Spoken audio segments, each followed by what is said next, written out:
સૌથી મોટો ક્વેશ્ચન એવો છે કે સર મારું 11th બહુ જ વીક છે, 11thમાં સરખું ધ્યાન નહોતું આપ્યું, તો 12th કેમના કોપઅપ કરીશું? ફિઝિક્સ ગોખવાથી નહીં આવડે, 10 વાર વાંચવાથી લખવાથી નહીં આવડે, કઈ રીતના અમે તૈયારી કરીએ તો 12thમાં બોર્ડમાં અને ગુજકેટમાં એક સારામાં સારો સ્કોર આવે? તમારામાં એ ડેડિકેશન, એ સિરિયસનેસ હોવી જોઈએ કે મારે 12thમાં સારું રિઝલ્ટ લાવવાનું છે. રેગ્યુલર તમારે ટેસ્ટ આપવાના છે. 12thમાં ફિઝિક્સમાં પર્ટિક્યુલર કે જે બહુ ટફ સબ્જેક્ટ લાગતો હોય છે બધાને, એમાં કઈ રીતના આપણે આખું વર્ષ કામ કરવાનું છે. 12th 11th કરતાં બહુ જ ઇઝી છે. ये बड़ी अच्छी बात कही आप. Hello students, welcome to Gyanshala. તો જેટલા પણ સ્ટુડન્ટ્સ 2027માં 12th સાયન્સની એક્ઝામ આપવાના છે એમની માટે આ વિડીયો ખાસ ગેમ ચેન્જર પ્રૂવ થવાનો છે. સ્ટુડન્ટ્સ, આમ જોવા જઈએ તો આ તમારી માટે સ્કૂલ લાઈફનું લાસ્ટ યર છે અને આના પછી તમે તમારા એકચ્યુઅલ કરિયરની શરૂઆત કરવાના છો. કોલેજમાં તમે તમારી મનપસંદ ફિલ્ડ સિલેક્ટ કરીને આખી લાઈફ તમારી કઈ રીતના જશે એ ડિસાઇડ કરનારું વર્ષ આ સ્ટાન્ડર્ડ 12 છે. એટલે ઓબ્વિયસ છે કે તમે લોકો થોડાક તો અવેર થઈ જ ગયા છો. દરેક સ્ટુડન્ટ જેવું 12th સાયન્સમાં હોય અને જેવું એનું યર શરૂ થાય એટલે એ કોન્શિયસ થઈ જ જાય કે મારે સારામાં સારું રિઝલ્ટ લાવવાનું છે. પણ ઘણી બધી વખત આપણું 11th સ્ટાન્ડર્ડ વીક રહી જતું હોય છે. 11thમાં બોર્ડ એક્ઝામ નથી હોતી એટલે આપણે એટલા અવેર નથી હોતા, એટલે 11thમાં સરખી તૈયારી નથી કરી હોતી અને એના લીધે 12thમાં બહુ જ મોટો લોસ થતો હોય છે. તો ખાસ આ વિડીયો એવા સ્ટુડન્ટ્સ માટે છે કે 12thમાં ફિઝિક્સમાં પર્ટિક્યુલર કે જે બહુ ટફ સબ્જેક્ટ લાગતો હોય છે બધાને, એમાં કઈ રીતના આપણે આખું વર્ષ કામ કરવાનું છે, કઈ રીતના કઈ સ્ટ્રેટેજી તમારે ફોલો કરવાની છે, ટેક્સ્ટ બુકને કઈ રીતના ફોલો કરવાની છે, તો આપણે 12thમાં બહુ જ મસ્ત એક રિઝલ્ટ લાવી શકીએ, બહુ જ સારો સ્કોર કરી શકીએ. મેઇન વસ્તુ તો ઘણા બધા સ્ટુડન્ટ્સને મેઇન સૌથી મોટો ક્વેશ્ચન એવો છે કે સર મારું 11th બહુ જ વીક છે, 11thમાં સરખું ધ્યાન નહોતું આપ્યું, તો 12th કેમના કોપઅપ કરીશું? અને સેકન્ડ ક્વેશ્ચન છે 12thમાં તૈયારી અમે કઈ રીતના કરીશું? તો બેટા 11th તમારું વીક છે, કોઈ ચિંતા કરવાની જરૂર નથી. 11thના અમુક ટોપિક્સ આપણે જો પ્રોપર ફંડામેન્ટલ લેવલે, બહુ ડિટેલમાં નહીં, બેઝિક લેવલે, એપ્લિકેશન લેવલે જો તમારા સ્ટ્રોંગ કરી દેશો તો 12thમાં એ બહુ જ હેલ્પફુલ થશે અને આખું 11th તમારે કરવાની જરૂર નથી. અમુક સિલેક્ટેડ ટોપિક્સ છે, આપણે હમણાં ડિસ્કસ કરીશું વિડીયોમાં આગળ કે કયા એવા ટોપિક્સ છે કે જે આપણે મસ્ત તૈયાર કરવાના છે 11thના, કે એનાથી 12th બહુ સ્મૂથ થઈ જાય.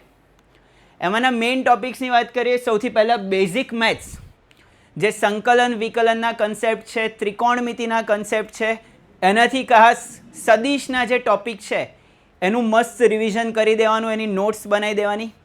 એના પછી વાત કરીએ તો motion and lose of motion, જે ગતિના નિયમો છે, અચળ પ્રવેગી ગતિના સૂત્રો છે, એનો યુઝ કરીને 12thમાં યુઝ્યુઅલી MCQs આવતા હોય છે. એના કન્સેપ્ટનો યુઝ 12મા ધોરણના ચેપ્ટરમાં ડાયરેક્ટ થતો હોય છે. તો એના જે બેઝિક લેવલના કન્સેપ્ટ છે, ગતિનો પહેલો નિયમ, બીજો નિયમ, ત્રીજો નિયમ, વેગમાન સંરક્ષણનો નિયમ, એ બધી વસ્તુ આપણે મસ્ત રિવાઇઝ કરી દેવાની છે. એના પછી છે કાર્ય, ઉર્જા અને પાવર. કાર્ય, ઉર્જા અને પાવરમાં ખાસ કાર્ય ઉર્જા પ્રમેય થઈ ગયો, ઉર્જા સંરક્ષણનો નિયમ થઈ ગયો, ગતિ ઉર્જા, સ્થિતિ ઉર્જાના સૂત્રો થઈ ગયા. એ બેઝિક સૂત્રો તમને આવડવા જોઈએ, એની એપ્લિકેશન આવડવી જોઈએ.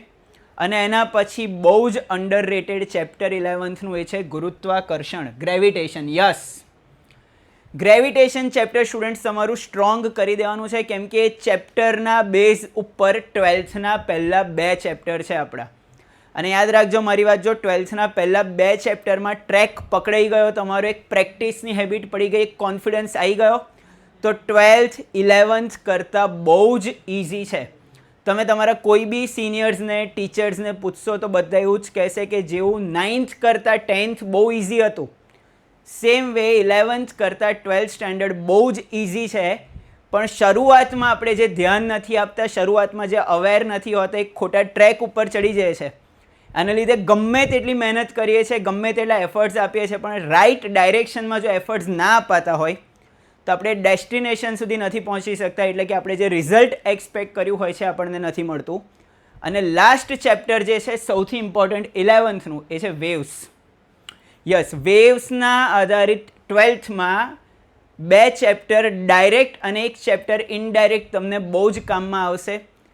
વેવ ઓપ્ટિક્સ, ઇલેક્ટ્રોમેગ્નેટિક વેવ્સ એટલે કે તરંગ પ્રકાશશાસ્ત્ર અને વિદ્યુત ચુંબકીય તરંગોમાં આનો ડાયરેક્ટ ઉપયોગ થવાનો છે.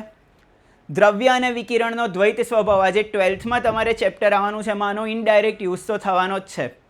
એટલે વેવ્સ ચેપ્ટર પણ બહુ જ ઇમ્પોર્ટન્ટ છે. પણ સર હવે વાત એ જ છે કે અમે 11th સ્ટ્રોંગ કરી લીધું, પણ 12થમાં પ્રિપરેશન કેમની કરવાની? આખા વર્ષ દરમિયાન કઈ રીતના અમે તૈયારી કરીએ તો 12થમાં બોર્ડમાં અને ગુજકેટમાં એક સારામાં સારો સ્કોર આવે, કે એનાથી અમને એક જે મેઇન અમારો ટફ સબ્જેક્ટ લાગતો હોય છે એમાં બહુ સારું અમે રિઝલ્ટ લાવી શકીએ. તો 12થમાં આપણે બહુ ખાસ કંઈ જ નથી કરવાનું.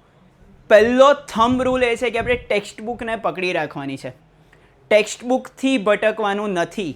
જો આપણો ટાર્ગેટ બોર્ડ, ગુજકેટ, નીટ અથવા JEE કોઈ પણ એક્ઝામ હોય, એનું જે ફાઉન્ડેશન છે, એનો જે બેઝ લેવલ છે એ ટેક્સ્ટ બુક જ છે. અને ટેક્સ્ટ બુકને આપણે 3 પાર્ટમાં ડિવાઈડ કરી દેવાની છે. એના જે બી કન્સેપ્ટ છે, જે બી અપ્રોચ છે, એને 3 પાર્ટમાં આપણે લર્ન કરવાના છે. પહેલાં તો એક વસ્તુ એક્સેપ્ટ કરી લેવી પડશે કે ફિઝિક્સ રટવાનો સબ્જેક્ટ નથી, જરાય ગોખવાનું નથી. જો તમને ફિઝિક્સ ગોખાવડાવવામાં આવે છે તો પ્લીઝ આ વસ્તુને ધ્યાન રાખજો. ફિઝિક્સ ગોખવાથી નહીં આવડે, 10 વાર વાંચવાથી લખવાથી નહીં આવડે, પણ ટ્રસ્ટ મી સ્ટુડન્ટ્સ, જો એકવાર પ્રોપર સમજ્યા હશો તો ફિઝિક્સ ક્યારેય ભૂલાશે નહીં. ફિઝિક્સને 3 પાર્ટમાં કઈ રીતના ડિવાઈડ કરવાનું છે, તો કોઈ પણ ચેપ્ટર હોય એનો પહેલો પાર્ટ આપણે લઈ લેવાનો છે થિયરી અને કન્સેપ્ટ્સ, કે ચેપ્ટરના ડાયાગ્રામ્સ તમને થરલી ખબર હોવી જોઈએ. ડાયાગ્રામ શું કહેવા માગે છે, કઈ રીતના એ સમજાઈ રહ્યા છે થિયરીને, એ આપણને ખબર હોવી જોઈએ. એના પછી એનું જે ડેરિવેશન છે એની સરસ નોટ્સ બનાવી દેવાની. ફિઝિક્સમાં એક બહુ હેલ્પફુલ વસ્તુ છે કે બેઠું લખાણ માગતા નથી. તમે ડાયાગ્રામને, આકૃતિને પોતાની ભાષામાં એક્સપ્લેન કરો છો તો એના પૂરેપૂરા માર્ક્સ મળે છે, પણ એક્સપ્લેનેશન સાચું હોવું જોઈએ. એટલે આપણે ડાયાગ્રામ મસ્ત સમજી લઈએ, પછી એનું ડેરિવેશન મસ્ત રેડી કરી દેવાનું છે. અને જોડે જોડે એની નોટ્સ પ્લસ ફોર્મ્યુલા નોટ્સ, 2 અલગ નોટ્સ બનાવી દેવાની છે. કે થિયરી અને એના ડેરિવેશનની નોટ્સ તો આપણે બહુ વ્યવસ્થિત એક ફેર ચોપડો જેને કહીએ છીએ બનાવતા જ હોઈએ છીએ, પણ જોડે જોડે ફોર્મ્યુલા નોટ્સ, એમાં આખા ચેપ્ટરમાં જે અચળાંક આવતા હોય, જે પારિમાણિક સૂત્રો આવતા હોય, જે કિંમતો આવતી હોય, જે એકમો આવતા હોય, જે સૂત્રો આવતા હોય, એમાં અગત્યના પોઈન્ટ્સ જે આવતા હોય કે કાર્ય કેટલું કરવું પડે, એક્સ ખૂણેથી વાય ખૂણે લઈ જવાના, જેટલા પણ નાના નાના ફોર્મ્યુલા આવતા એની શોર્ટ નોટ્સનું એક મસ્ત સરસ મજાનું લિસ્ટ બનાવી દેવાનું. જેવું આ કામ પતે એટલે સીધું એ ચેપ્ટરના ન્યુમેરિકલ્સ ઉપર આપણે ટાર્ગેટ કરવાનો છે. અને ન્યુમેરિકલ્સ ઉપર ટાર્ગેટ કરવાનો મતલબ એને 10 વાર લખવાના, 5 વાર લખવાના એવું કંઈ જ નથી.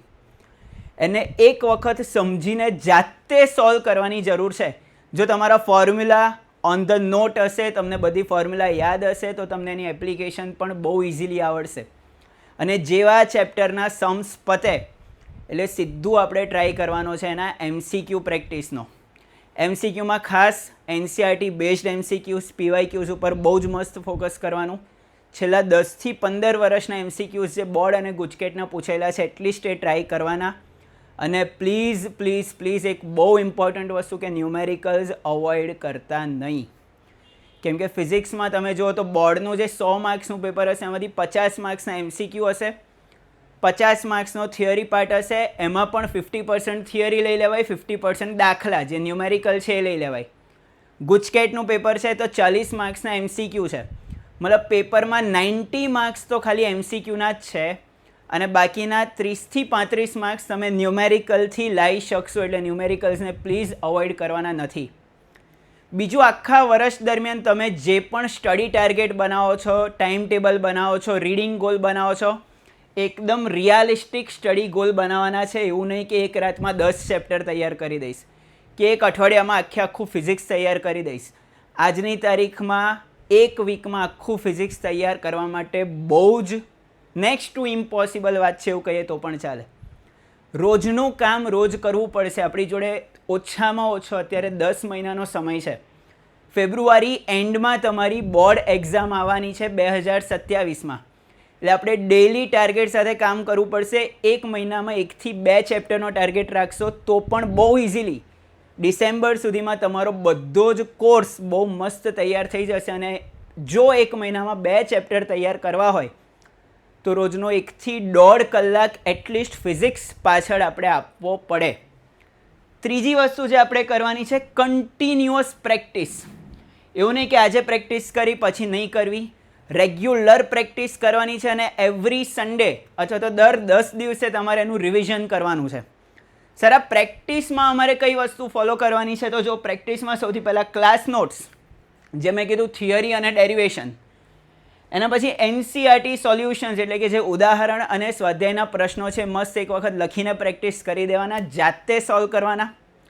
એના પછી MCQની વાત કરીએ તો બોર્ડ અને ગુજકેટના PYQs એટલે પ્રીવિયસ યર ક્વેશ્ચન્સ અને NCERT બેઝડ MCQs. ઓકે, તમે જે કોઈ પણ પબ્લિકેશનમાંથી રીડિંગ કરતા હો એમાં text book base NCERT base MCQs પણ હશે. ઓછામાં ઓછા chapter wise 100 to 150 MCQ maximum solve કરવાનો ટ્રાય કરવાનો. એનાથી વધારે કરશો એનાથી કન્સેપ્ટ ક્લિયર નહીં થાય.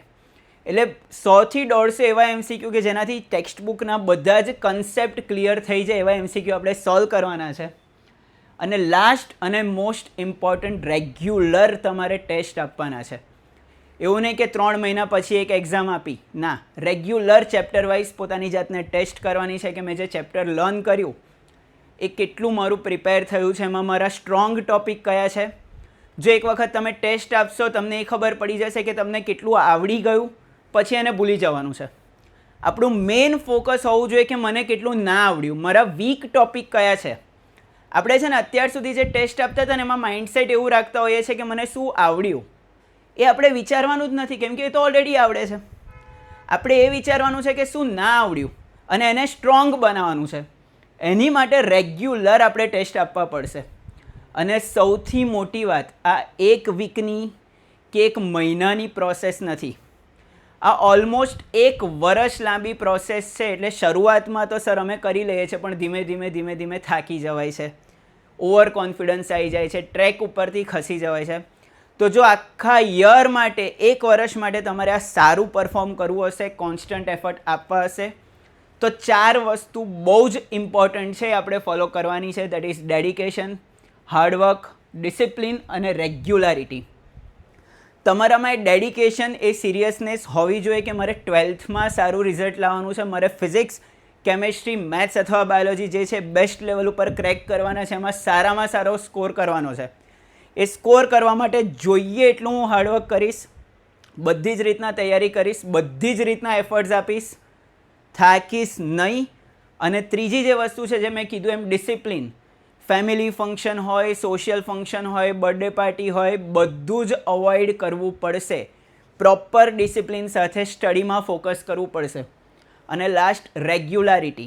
એવું નહીં કે ટેસ્ટ હોય એના આગલા દિવસે આખી રાત જાગીને વાંચી લીધું, પછી આખું અઠવાડિયું કંઈ ના કર્યું, આખો મહિનો કંઈ ના કર્યો. ના, મેં શરૂઆતમાં જ કીધું હતું કે રેગ્યુલારિટી જોઈશે, રોજનું કામ રોજ કરવું પડશે, ડેઇલી 1-1.5 કલાક ફિઝિક્સને આપવો પડશે. અને જો તમે પ્રોપર લેવલે, તમને પ્રોપર ટીચર મળ્યા હશે કે જે તમને પ્રોપર લેવલે એક્સપ્લેન કરે, સારી રીતના ગોખાવે નહીં, ફિઝિક્સ, કેમેસ્ટ્રી જેવા મેઇન જે ટફ વિષય છે પ્રોપર સમજાવે, તો ડેફિનેટલી તમે 12થમાં બહુ જ સારું રિઝલ્ટ લાવવાના છો. આની સાથે સાથે જેટલા પણ સ્ટુડન્ટ્સ નવા જોડાયેલા છે એમની માટે એક બહુ અગત્યની એક ખાસ વાત મારે શેર કરવાની હતી કે આપણી મહારથી બેચ 5.0 લોન્ચ થઈ ગઈ છે. યસ સ્ટુડન્ટ્સ, મહારથી બેચ આ વખતે કેમેસ્ટ્રીની સાથે સાથે આપણે ફિઝિક્સ પણ જોરદાર લેવલે તૈયાર કરવાનું જ છે. અત્યાર સુધી દર વર્ષે જ્ઞાનશાલા ચેનલ ઉપર આપણી આ કેમેસ્ટ્રીની મહારથી બેચ ચાલતી હોય છે અને એમાં હજારો સ્ટુડન્ટ્સ જોડાય છે અને બહુ જ સારું રિઝલ્ટ સ્કોર કરે છે. ઓનલાઈન ભણીને પણ એ લોકો 99, 98, 96 આવો સ્કોર લાયેલા છે. તો આ વખતે કેમેસ્ટ્રીની સાથે સાથે આપણે ફિઝિક્સમાં પણ મહારથી બેચમાં જોઈન થવાનું છે. બહુ જ મસ્ત તૈયારી થવાની છે. સર બહુ જ મસ્ત તૈયારી એટલે કઈ રીતના? તો આપણે 3 મોડેલ ટીચિંગની જે પ્રેક્ટિસવાળી ટેકનિક છે એને ફોલો કરતા હોઈએ છીએ. એમાં પ્રોપર કન્સેપ્ટ ક્લેરિટી 3 પાર્ટમાં થતી હોય છે. 3 મોડેલમાંનું પહેલું મોડેલ કયું છે? તો અટ્રેક્ટિવ પીપીટીઝ, ફોટોઝ, વિડીયોઝ, કે કોઈ પણ ટોપિક છે ને ટેક્સ્ટ બુકની બોરિંગ લેંગ્વેજમાં, બોરિંગ ડાયાગ્રામ સાથેની એક અટ્રેક્ટિવ પ્રેઝન્ટેશન સાથે, જરૂર પડે તો ફોટોઝ સાથે, વિડીયોઝ સાથે આપણે એક્સપ્લેન કરીએ છીએ. જ્યાં જ્યાં જરૂર લાગે ત્યાં 3D એનિમેશનનો યુઝ કરવામાં આવે છે. 12થમાં ઘણા બધા ટોપિક એવા છે કે જે રિયલ લાઈફ રિલેટેડ છે, ફિઝિક્સમાં પર્ટિક્યુલર ખાસ કે ઘણા બધા ટોપિક રિયલ લાઈફ રિલેટેડ છે, તો એના આપણે એનિમેશન વિડીયોઝથી લર્ન કરી શકીએ છીએ. કેમેસ્ટ્રીમાં પણ ઘણી બધી વસ્તુ એનિમેશન સાથે આપણે એક્સપ્લેન કરી શકીએ છીએ. આની સાથે સાથે જે રિયલ લાઈફ એક્ઝામ્પલ્સ છે એનો પણ બહુ જ મસ્ત આપણે યુઝ કરીને ફિઝિક્સ કેમેસ્ટ્રી જેવા વિષય બહુ જ ઇન્ટરેસ્ટિંગ બનાવી શકીએ છીએ. થર્ડ મોડેલ આપણું જે છે લાઈવ એક્સપેરિમેન્ટ. યસ સ્ટુડન્ટ્સ, જેટલા પણ પોસિબલ હશે એટલા લાઈવ એક્સપેરિમેન્ટ્સ આપણે અહીંયા લાઈવ લેક્ચરમાં જ કરવાના છે. એનાથી બહુ જ મસ્ત લેવલે કન્સેપ્ટ ક્લિયર થતો હોય છે, કેમ કે જે લાઈવ જોયેલું હોય ને યાદ રહી જાય. તો આપણે 3 મોડેલ ટીચિંગ આ રીતના ફોલો કરતા હોય છે. અને આની સાથે સાથે નોટ્સ તો હશે જ. આપણી જે સ્પેશિયલ વિડીયો બુક છે કે ફિઝિક્સ કેમેસ્ટ્રીનો કોઈ પણ ટોપિક કોઈ પણ સમયે તમે લર્ન કરવા બેઠા, વાંચવા બેઠા, એમાં ડાઉટ આવ્યો તો એક ક્લિક કરીને એનું વિડીયો સોલ્યુશન તમારી સામે હશે. ટીચર સીધા તમારા સ્ક્રીન પર આવી જશે અને તમને લાઈવ તમારી આંખોની સામે એ વિડીયો લેક્ચર્સ તમે જોઈ શકશો અને તમારા ડાઉટ ક્લિયર કરી શકશો. इसके साथ साथ પ્રિપરેશન માટે મેં કીધું એમ કે MCQ બહુ ઇમ્પોર્ટન્ટ છે, ન્યુમેરિકલ્સ બહુ ઇમ્પોર્ટન્ટ છે. એની માટે જેટલા પણ સ્ટુડન્ટ્સ ઓલરેડી જોડેલા છે એમને ખબર જ છે કે નિન્જા નોટ્સ, અને આ વખતે નોર્મલ નહીં એનું પ્રો વર્ઝન આપણે બનાવ્યું છે. એમાં ઘણા મોટા ફંડામેન્ટલ લેવલના ચેન્જીસ કર્યા છે. શક્ય એટલી અટ્રેક્ટિવ બનાવવાનો અમે ટ્રાય કર્યો છે. બેસિક બધી જ ડિટેલ આવી જાય MCQ માટેની, છેલ્લા લેવલ સુધીની નાનામાં નાની ડિટેલ કવર થાય એ રીતના આપણે આ નિન્જા નોટ્સ તમારી માટે બનાવી છે. એના એક્ઝામ્પલ્સ જોઈ લો. આ કેમેસ્ટ્રીની જેમ કે નિન્જા નોટ્સ છે, એકદમ જોઈને જ મજા આવે કે સર નોટ્સ આવી હશે તો ભણવાની કેટલી મજા આવશે.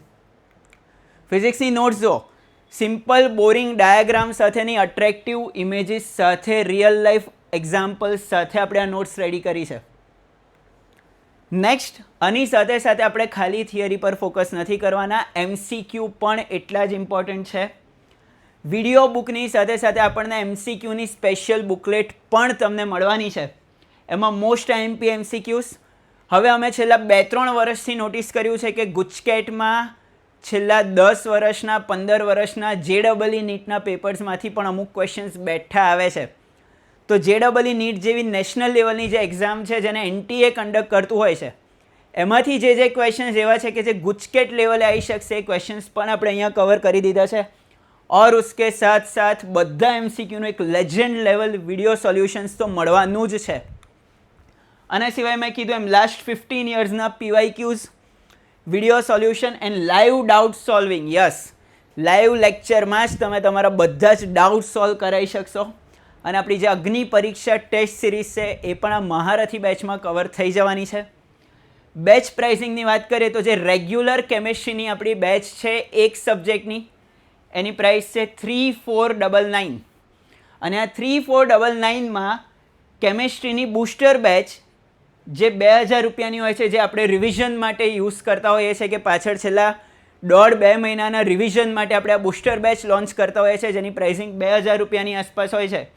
એ પ્લસ ગુજકેટના ક્રેશ કોર્સની બેચ, જેની આ વર્ષની પણ આપણી પ્રાઇસિંગ 499 હતી, તમે ચેનલ ઉપર ઓલરેડી જોઈ શકો છો. આ બંને વસ્તુ તમને ફ્રીમાં મળી જવાની છે.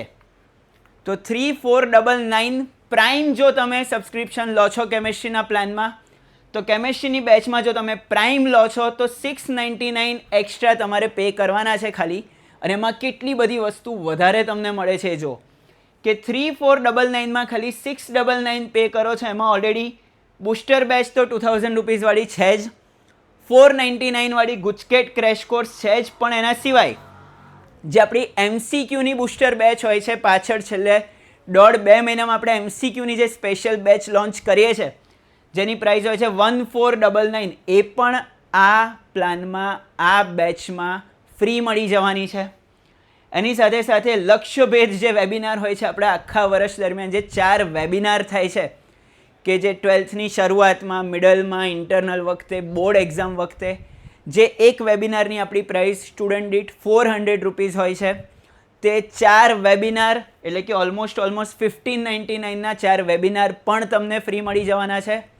Plus most IMP theory with solution. Yes, આ બુકની પ્રાઇસ 349 રૂપીસ છે અને ફિઝિકલ કોપી તમારા ઘરે બેઠા તમને મળી જવાની છે. ગુજરાતનું કોઈ પ્લેટફોર્મ ઓનલાઈન લેવલે ટીચિંગ આપીને આ લેવલની બુક્સ, આ લેવલનું મટીરિયલ તમને પ્રોવાઈડ નથી કરતું સ્ટુડન્ટ્સ. તો જોઈ લેજો એક વખત, બહુ જ મસ્ત બુક છે. તમે જૂના સ્ટુડન્ટ્સના રિવ્યૂ લઈ શકો છો કે જેટલા પણ સ્ટુડન્ટ્સે આ બુક રેફર કરી હતી, આ બુકમાંથી જ પાર્ટ બીનું પેપર આવેલું છે. જે આપણે થિયરી અને ન્યુમેરિકલનું પેપર આવે છે, મોસ્ટ આઈએમપી બુકલેટમાંથી જ આવે છે. છેલ્લા 5 વર્ષના 10 વર્ષના પીવાયક્યુને ધ્યાનમાં રાખીને અમે આ બુક બનાવેલી હોય છે. જો કોઈ સ્ટુડન્ટ્સને ફિઝિક્સ અને કેમેસ્ટ્રી બંને બેચ લેવાની હોય છે તો એની પ્રાઇસ 3499 પ્લસ 3499 એટલે ઓલમોસ્ટ 7000 રૂપિયા થતી હોય છે. પણ આપણે સ્ટાર્ટિંગથી જ ઇનિશિયલ ડિસ્કાઉન્ટ માટે પ્રાઇસ 6499 રાખેલી છે. મતલબ ઓલરેડી 500 रुपये का फ़ायदा यहाँ पे ही मिल रहा है કે જે 7000ની બેચ થતી હોય છે ફિઝિક્સ પ્લસ કેમેસ્ટ્રી એ આપણે 6499 એટલે કે ઓલમોસ્ટ 6500 રૂપિયામાં લોન્ચ કરેલી છે. એમાં પણ ફિઝિક્સ અને કેમેસ્ટ્રી બંનેની જે બુસ્ટર બેચ છે જેની પ્રાઇસ ઓલમોસ્ટ 4000 રૂપીસ છે એ પણ આપણને ફ્રીમાં મળી જવાની છે. અને ગુજકેટ ક્રેશ કોર્સની કોમ્બો બેચ ફિઝિક્સ અને કેમેસ્ટ્રી જેની પ્રાઇસ 999 રૂપીસ છે એ પણ આમાં ફ્રી મળી જવાની છે. અને આની સાથે સાથે જો તમે પ્રાઇમ બેચ લો છો ફિઝિક્સ પ્લસ કેમેસ્ટ્રી કોમ્બોની તો એમાં ખાલી 999 એક્સ્ટ્રા પે કરીને બુસ્ટર બેચ તો છે જ સર, ગુજકેટ ક્રેશ કોર્સ બી છે જ, વેબિનાર બી છે, ફિઝિક્સ કેમેસ્ટ્રીની આઈએમપી એમસીક્યુવાળી બેચ બી છે. અને જે આપણે કેમેસ્ટ્રીની આઈએમપી થિયરીની વાત કરી એવી ફિઝિક્સની પણ આઈએમપી થિયરીની બુક તમને ઘરે બેઠા બેઠા હાર્ડ કોપીમાં મળી જવાની છે. ફિઝિક્સની તમે કેમેસ્ટ્રી સાથેની પ્રાઇમ બેચ લો છો તો એમાં 999 એટલે કે 6499 પ્લસ 999 પે કરવાના રહેશે. બેચ કઈ રીતના સબસ્ક્રાઇબ કરવાની એની માટેનું ગાઈડલાઇન આપી દઉં તમને. તો તમારે જ્ઞાનશાલાની આપણી જે એપ્લિકેશન છે એ નીચે ડિસ્ક્રિપ્શનમાં એની લિંક આપેલી જ છે, ડાઉનલોડ કરવાની છે. એમાં રજિસ્ટર કરીને મહારથી બેચ 5.0 પર ક્લિક કરવાનું છે. એટલે કે આ બેચ સિલેક્ટ કરશો એટલે તમને બાય નાઉ ઉપર ક્લિક કરવાનું છે. અને ઓનલાઈન આપણે કોઈ પણ રીતના જે પેમેન્ટ કરતા હોય છે કાર્ડ થ્રુ કે UPI through, net banking through, wallet through, એ બધી જ વસ્તુઓ અહીંયા પ્રોવાઇડેડ છે. અલગ અલગ પેમેન્ટ ગેટવેથી તમે પે કરી શકો છો. જો તમે પેમેન્ટ ગેટવેથી પે ના કરવા માગતા હો અને કદાચ QR કોડથી સ્કેન કરીને તમારે પે કરવું હોય તો નીચે જ્ઞાનશાલાનો કોન્ટેક્ટ નંબર અમે અહીંયા આપેલો છે, એના પર તમે કોલ કરશો તો તમને બધી જ હેલ્પ અમારી ટીમ કરી દેશે. તમારે આ બેચ રિલેટેડ કોઈ પણ ક્વેરી હોય તો તમે નીચે દર્શાવેલા કોન્ટેક્ટ નંબર ઉપર એક વખત કોલ કરીને બધી જ ડિટેલ મેળવી શકો છો. બેચના ટાઈમિંગની જો વાત કરીએ તો 13th એપ્રિલથી 13th એપ્રિલથી આપણી આ લાઈવ બેચ શરૂ થઈ જવાની છે. સોમ મંગળ બુધ કેમેસ્ટ્રીના લેક્ચર્સ હશે. એનો ટાઈમ હશે 5:30 to 6:45, સાંજના 5:30થી 6:45નો ટાઈમ હશે. અને એવો જ ગુરુ શુક્ર શનિ 3 ડે ટીચિંગ પ્લાન આપણો હશે કે 3 દિવસ કેમેસ્ટ્રી 3 દિવસ ફિઝિક્સ. ગુરુ શુક્ર શનિ આપણું ફિઝિક્સનો જે લાઈવ ક્લાસ હશે એ હશે 7:15 to 8:30, જે સાંજના 7:15થી 8:30, 8:45 સુધીનો ટાઈમ છે. એમાં આપણો ફિઝિક્સનો ક્લાસ રહેવાનો છે. ઓલરેડી આ મહારથી બેચનો ડિટેલ્ડ વિડીયો આપણી જ્ઞાનશાલાની ચેનલ ઉપર આવી જ ગયો છે. તમારા ટીચર્સની વાત કરીએ તો કેમેસ્ટ્રીમાં અજય સર તમે ઓળખો જ છો, અને ફિઝિક્સમાં ધ્રુમિલ સર એટલે કે મારી જોડે તમે ભણવાના છો. તો આપણે 13th એપ્રિલની મહારથી બેચમાં લાઈવ લેક્ચરમાં મળીએ છીએ. આઈ હોપ તમને આ વિડીયો ગમ્યો હશે. મેક્સિમમ આ વિડીયોને શેર કરો, સબસ્ક્રાઈબ કરો આપણી ચેનલને. જો તમને વિડીયોમાં ઇન્ફોર્મેશન હેલ્પફુલ લાગ્યો કે 12th કઈ રીતના આપણે ક્રેક કરવાનું છે, 12thમાં કઈ રીતના ફોકસ કરવાનું છે, 11thના કયા કયા ટોપિક ઇમ્પોર્ટન્ટ છે, તો આ વિડીયોને લાઇક કરો અને મેક્સિમમ તમારા ફ્રેન્ડ્સને શેર કરો તો તમે એમને પણ હેલ્પફુલ થઈ શકો. આપણે નેક્સ્ટ મળીએ છીએ 13 એપ્રિલે. ત્યાં સુધી બાય બાય.